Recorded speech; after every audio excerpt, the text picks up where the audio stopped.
अस्सलाम वालेकुम दोस्तों, मैं उस्मान अली। आप देख रहे हैं कूलिंग ऑलराउंडर। आज मैं आप दोस्तों के लिए एक ऐसा जबरदस्त हीट एंड कूल एसी लेकर आया हूं जिसको आप 24 घंटे पूरा महीना लगातार इस्तेमाल करेंगे तो सिर्फ 1000 से 1500 रुपए की बिजली खर्च करेगा। जी हाँ दोस्तों, आपका जो एक इन्वर्टर एसी होता है, अगर आप उसको रोजाना 4 घंटे ही इस्तेमाल करें तो फिर भी आपका कम से कम बिल 10,000 से ऊपर ऊपर आएगा। लेकिन ये वाला जो एसी है सिर्फ 1000 से 1500 रुपए की बिजली खर्च करेगा। गर्मियों में कूलिंग करेगा, सर्दियों में हीटिंग करेगा। जब महीने बाद बिल आएगा 1000 से 1500 रुपए का, यकीन जाने दोस्तों आपका दिल बाग बाग हो जाएगा। खरीदों की मौजें लग गई हैं क्योंकि ऐसी नंबर 1 एनर्जी सेव टेक्नोलॉजी आप दोस्तों के साथ अभी शेयर करने जा रहा हूं कि आपका दिल खुश हो जाएगा।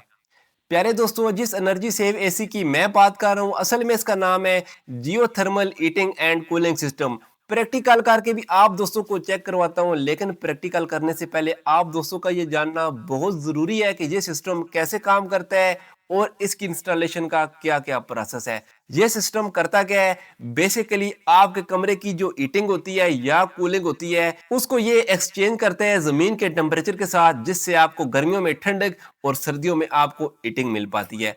अभी इसको इंस्टॉल करने के लिए हमने क्या करना है, यहाँ पर देखें आपको एक घर नजर आ रहा है। घर के आगे एक खुला सा आपको ग्राउंड नजर आ रहा है। यहाँ पर हमने खुदाई करनी है तकरीबन 8 फुट गहराई तक। ये देखें दोस्तों, इस तरीके से हमने जमीन के अंदर खुदाई कर लेनी है। यहाँ पर देखें, अभी आप परेशान हो रहे होंगे कि जिस बंदे का घर थोड़ा सा तंग है या छोटी जगह पे बना हुआ है वहां पर ये सिस्टम लगेगा या नहीं लगेगा। जी हाँ दोस्तों, ये सिस्टम वहां पर भी लग पाएगा। यहाँ पर जो आपको नजर आ रहा है हॉरिजॉन्टल शेप है और उस जगह पे हमने वर्टिकल शेप करनी है। अभी इसके बाद हमें दरकार है एक HDPE पाइप, जो आप घरों के अंदर बोर करने के बाद मोटर के साथ जिस पाइप को अटैच करते हैं, इस पाइप को बोलते हैं HDPE पाइप। मुख्तलिफ साइजेस आ जाते हैं। हमें दरकार है 3/4 वाला पाइप, यानी कि 0.25 इंच वाला पाइप। ये ब्लैक कलर में भी होता है और इस तरीके से ऑरेंज कलर में भी मार्केट में अवेलेबल है। लेकिन दोस्तों आपने इस तरह का ब्लैक कलर वाला पाइप ही लेना है, ये इस काम के लिए ज्यादा बेस्ट है। यहाँ पर देखिए दोस्तों, जो गड़ा हमने खोदा है इसके अंदर इस तरीके से करके हमने इस पाइप को बिछा देना है।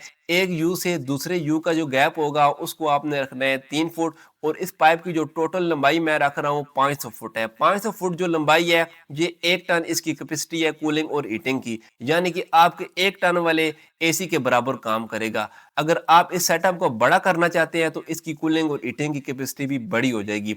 अभी आपने क्या करना है, इस पाइप के जो दोनों सिरे होंगे इनको आपने कमरे की तरफ लेकर जाना है और इन दोनों सिरों को ऊपर तक बाहर निकाल देना है आपने। इसके बाद ये देखिए दोस्तों, यहाँ पर आपको स्क्रीन पर एक मोटर नजर आ रही है। ये DC 12 वोल्ट वाली मोटर है। इस तरह की मोटर ले लें या कोई भी मोटर ले लें, वो वाली मोटर लेनी है जो 50 से 60 वाट वाली हो, यानी कि बहुत ही छोटी और एनर्जी सेव मोटर होनी चाहिए। अभी इसके बाद यहाँ पर आपने जो भी मोटर लेनी है उस मोटर को आपने यहाँ पर एक पाइप के साथ लगा देना है। उस पाइप के साथ लगाना है जो पाइप आप कमरे के अंदर तक लेकर जाएंगे।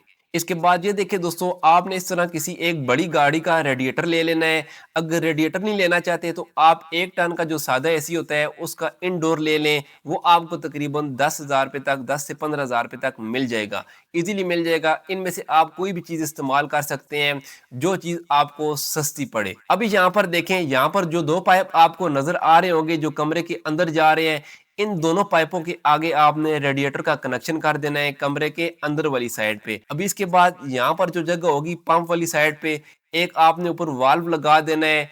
यहाँ से आपने इसके अंदर पानी की फिलिंग करनी है। पानी फिलिंग करते वक्त ध्यान रखना है कि इस पाइप के अंदर बबल नहीं होने चाहिए। सारे बबल आपने, सारी एयर आपने निकाल देनी है। यहाँ पर दोस्तों काफी सारे लोग कंफ्यूज हो जाते हैं कि पाइप की लंबाई है 500 फीट और पंप मैं बोल रहा हूँ 50 से 60 वाट वाला, क्या ये काम करेगा या नहीं करेगा? जी हाँ दोस्तों, 100% काम करेगा। क्योंकि यहाँ पर जो पंप लगा रहा हूँ इसका मकसद जमीन के अंदर से पानी नहीं खींचना, बल्कि पाइप के अंदर पानी मौजूद है उसको आहिस्ता आहिस्ता सर्कुलेट कराना है। ऐसा पंप हमें दरकार है जो बिजली भी कम से कम इस्तेमाल करे। ये वाला जो पाइप दोस्तों अंदर कमरे में जा रहा है जिसके आगे रेडिएटर लगा हुआ है, रेडिएटर के साथ आपने कोई भी सोलर वाला पंखा लगा देना है या 220 वोल्ट वाला भी छोटा सा कोई पंखा लगा सकते हैं। अगर दोस्तों आप एसी का इंडोर इस्तेमाल कर रहे हैं, वो यकीन जाने बहुत ही बेस्ट है, बहुत जबरदस्त काम करेगा। उससे क्या होगा कि आप टेम्परेचर को रिमोट के जरिए कंट्रोल भी कर सकते हैं और उसके बाद उसके फैन की स्पीड हाई लो भी कर सकेंगे। जो लोग इनडोर इस्तेमाल करेंगे, इनडोर की जो आउटपुट वाली सप्लाई होगी, जो आगे जाती है एसी के आउटडोर को चलाने के लिए, वहां पर दोस्तों हमेशा 220 वोल्ट आ रहे होंगे। अगर आप 50-60 वाट वाला कोई ऐसा पंप इस्तेमाल कर रहे हैं जो 220 वोल्ट पर ऑपरेट होता है, तो डायरेक्ट आपने वो वाली सप्लाई दे देनी है उस पंप को, जिससे वो पंप ऑटोमेटिक भी होता रहेगा। दोस्तों जैसे ही आपके कमरे का टेम्परेचर पूरा हो जाएगा, तो वो वाला जो इनडोर होगा वो आपके पंप को बंद करा देगा, जिससे बिजली की और ज्यादा भी बचत की जा सकती है। अगर दोस्तों आप कमरे के अंदर रेडिएटर का इस्तेमाल करते हैं, तो रेडिएटर के साथ आप कोई भी पंखा लगा लें सोलर वाला, जो हवा की सर्कुलेशन कराता रहे रेडिएटर में से, और रेडिएटर आपकी कमरे की हीट को जमीन के हीट के साथ एक्सचेंज करेगा। गर्मी में कमरा खुद ब खुद ठंडा होता रहेगा, और सर्दी के अंदर दोस्तों कमरा आपका गर्म होता रहेगा। आपके कमरे का टेम्परेचर 24-25 डिग्री सेंटीग्रेड तक रहेगा, जो गर्मियों में कूलिंग महसूस होगी आपको, और सर्दी के अंदर आपको हीटिंग महसूस होगी। प्यारे दोस्तों यहाँ पर अभी बात को गौर से समझे। जब गर्मी का मौसम होता है, तो आपके घरों के अंदर जो बोर होता है, आप उस बोर की मोटर चलाते हैं, कितना ठंडा ठार पानी बाहर आता है। सर्दी वाले मौसम में जब बाहर का टेम्परेचर, माहौल का टेम्परेचर 5 डिग्री तक पहुंचा होता है, और आप बोर वाली मोटर ऑन करें, तो कितना गर्म गर्म पानी आपको लगता है उसमें से निकलता हुआ। ये असल में पानी गर्म नहीं होता, और ना ही सर्दी गर्मियों के अंदर पानी ठंडा होता है। असल में पानी का टेम्परेचर 24-25 डिग्री सेंटीग्रेड तक मुस्तकिल ही रहता है। मसला ये होता है कि बाहर का आपका टेम्परेचर चेंज हो गया है, जमीन के अंदर वाला टेम्परेचर चेंज नहीं होता। जमीन के अंदर वही टेम्परेचर रहता है, चाहे गर्मी हो चाहे सर्दी हो। अभी ये जो सिस्टम मैंने आपको बताया है, ये ओरिजेंटल सिस्टम है। ये वहां पर काम करेगा जहां पर एरिया आपका खुला होगा। लेकिन अभी मसला ये है कि जिन लोगों के घर 4 मरले के अंदर, 5 मरले के अंदर बने हुए हैं, वो कैसा सिस्टम लगा सकते हैं। उनके लिए सिस्टम यही होगा, लेकिन डिजाइनिंग थोड़ी सी मुख्तलिफ होगी। उन्होंने लगाना है हॉरिजेंटल सिस्टम, यानी कि एक बोर कर लेना है, बोर के अंदर ये सिस्टम लगा देना है। या इसके अलावा आपके घर के अंदर जो पानी पीने के लिए आपने बोर करा रखा है, उस बोरिंग के अंदर भी ये वाला सिस्टम लग सकता है। जी हाँ दोस्तों, आपको नया बोर कराने की जरूरत नहीं पड़ेगी। अभी आपको बताता हूँ कि वहां पर ये सिस्टम कैसे लग सकता है। अभी यहाँ पर देखें दोस्तों, फर्ज करें आपके घर में बोर मौजूद है। फर्ज करें दोस्तों यहाँ तक आपका पानी है बोर के अंदर, यहाँ तक देखें पानी है बोर के अंदर। आपने क्या करना है, मोटर को निकाल लेना है बाहर, और पाइपों के इस तरीके से यू बना लेने हैं, डबल त्रिबल करके।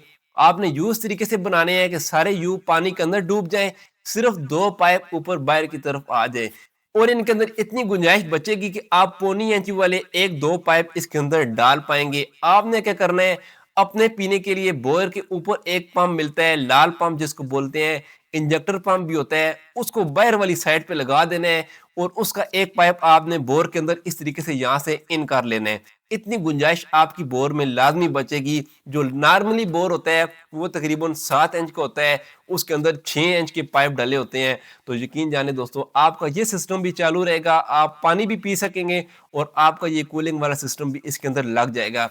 अगर दोस्तों आप इस बोर के साथ छेड़छाड़ नहीं करना चाहते, आप एक अलग से बोर करवाना चाहते हैं, तो वो भी बेस्ट है। वो आप जमीन के अंदर जो पानी होता है, उस पानी के लेवल से थोड़ा सा ऊपर करके 10-15 फुट ऊपर तक करके आपने उस बोर को छोड़ देना है, और उस बोर के अंदर इस तरीके से आपने पाइपों की कोयलिंग बनाकर डाल देनी है, और ऊपर से मट्टी डालकर बंद कर देना है। सिर्फ 2 पाइप आपने बाहर निकाल देने हैं, बाकी सारा प्रोसेस वही है। आगे पंप लगाना है, और उसके आगे रेडिएटर लगाएं, या आप एसी का इंडोर लगा लें। अभी आप दोस्तों के जहन में एक सवाल लाजमी आ रहा होगा कि जमीन के अंदर हम ज्यादा गहराई तक चले जाएं तो गर्मियों में ज्यादा कूलिंग और सर्दियों में ज्यादा हीटिंग मिलेगी। नहीं दोस्तों, ऐसा कुछ भी नहीं होने वाला। आपको बताता चलूं, जमीन की ये जो ऊपर वाली 3 से 4 फुट वाली लेयर होती है, अगर आपका बाहर का ये वाला मौसम गर्म होगा, तो ये वाली लेयर दोस्तों गर्म हो जाएगी। अगर आपका ये बाहर वाला मौसम दोस्तों ये वाला ठंडा होगा, तो आपकी ये 3 से 4 फुट वाली लेयर ठंडी हो जाएगी।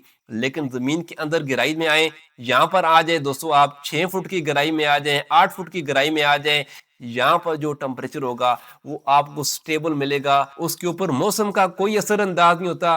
वो टेम्परेचर आपको दोस्तों 25 डिग्री सेंटीग्रेड तक ही मिलेगा, ना उसने बढ़ना है ना कम होना है।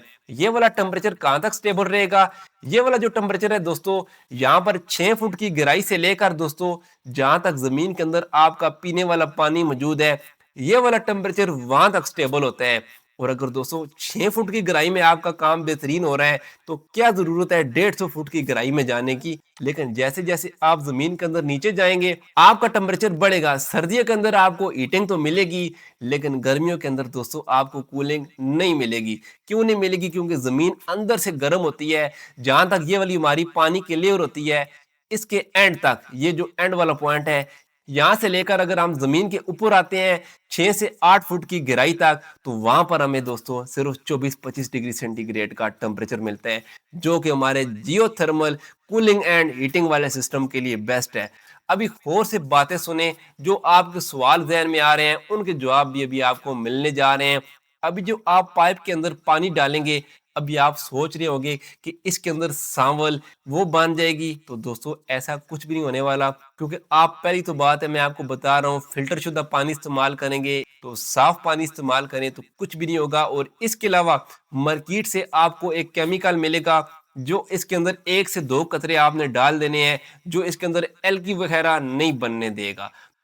अभी आप दोस्त सोच रहे होंगे कि यहाँ पर जो मैंने 3-4 वाला पाइप इस्तेमाल करके इसके अंदर पानी की सर्कुलेशन कराई है, बजाय इसके एक मोटा पाइप इस्तेमाल करें और हवा की सर्कुलेशन इस्तेमाल करें तो कमरा ठंडा होगा या नहीं? नहीं दोस्तों, वो कमरा आपका ठंडा नहीं होगा। क्योंकि हवा के जो मॉलिक्यूल होते हैं एक दूसरे से जुदा जुदा होते हैं, जो पानी के मॉलिक्यूल होते हैं वो एक दूसरे से दोस्तों इस तरीके से जुड़े हुए होते हैं। इस तरीके से हवा एक बेहतरीन हीट एक्सचेंजर नहीं है, जबकि पानी एक बेहतरीन हीट एक्सचेंजर है। हवा वाला सिस्टम दोस्तों वहां पर काम करेगा जहां पर कोई बड़ी बिल्डिंग हो या कोई बड़ा प्लाजा हो जो साइडों से बंद हो, वहां पर हवा वाला सिस्टम लगाते हैं किसी बिल्डिंग या प्लाजे के अंदर फ्रेश एयर भेजने के लिए। जो फ्रेश एयर जाती है उसके पाइप को अंडरग्राउंड करके काफी दूर तक ले जाया जाता है और उसके आगे एक पावरफुल ब्लोअर लगा देते हैं जो फ्रेश एयर लेकर जाता है। और वो वाली जो हवा होती है वो थोड़ी बहुत ठंडी हो जाती है, ये समझे कि 19-20 का फर्क पड़ता है। लेकिन ये वाला जो सेटअप मैं आपको बता रहा हूँ ये 19-20 का फर्क नहीं पड़ेगा, बल्कि बाहर आपका टेम्परेचर 50 डिग्री होगा तो फिर भी आपके कमरे का ये टेम्परेचर 25 डिग्री तक लेकर आएगा। 24-25 डिग्री तक यकीन जाने दोस्तों गर्मी के अंदर बेहतरीन कूलिंग होती है और सर्दियों के अंदर बेहतरीन हीटिंग होती है। जहां पर एरिया खुला है तो आप वहां पर ये वाला सिस्टम लगाएं। अगर आपका एरिया तंग है, आपकी जगह तंग है, तो आप बोर वाला सेटअप लगा सकते हैं। दोनों काम बेहतरीन करेंगे। यहाँ पर इसके बाद सारा सेटअप लगाने के बाद इसके ऊपर आपने क्या करना है, मट्टी वगैरह डाल के इसको ऊपर से बराबर करके बंद कर देना है और ये सारा सेटअप आपका रेडी है। आपके ज़हन में एक और भी सवाल आ रहा होगा कि जो बोर के अंदर पानी होता है उसको डायरेक्ट हम ऊपर तक लेकर आए और आगे एसी का जो इंडोर है वो लगा ले या रेडिएटर लगा ले तो उसी पाइप को वापस बोर वाले पानी में भेज दें तो कैसा काम करेगा? वो पानी आपने गहराई से बाहर निकालना है। उसके लिए आपको 0.75 की मोटर लगानी पड़ेगी, 1.1 की मोटर लगानी पड़ेगी। वो मोटरें जितनी बिजली कंज्यूम करेगी उतनी बिजली एक एसी भी कंज्यूम करता है। लिहाजा ऐसे चक्कर में पड़ने की जरूरत बिल्कुल भी नहीं है। ये वाला जो सेटअप बनाया है मैंने ये बेहतरीन है, एनर्जी सेव है और 100% दोस्तों काम करता है। उम्मीद करता हूं दोस्तों आपको ये वाला प्रोजेक्ट बहुत पसंद आया होगा। किसी भी किस्म का सवाल हो तो आप कमेंट में पूछ सकते हैं। अगर अगली वीडियो आने से पहले पहले मेरे 1 लाख आप सब्सक्राइबर पूरे कर देते हैं तो इसका मतलब क्या होगा कि आप इस प्रोजेक्ट में इंटरेस्टेड है। तो फिर अगली जो मेरी वीडियो आएगी वो इसी प्रोजेक्ट पर आएगी। ये सारा सेटअप मैं अपने घर के अंदर इंस्टॉल करूंगा और डिटेल वीडियो आप दोस्तों के साथ शेयर करूंगा। मिलूंगा किसी नेक्स्ट वीडियो में, तब तक के लिए अल्लाह हाफिज।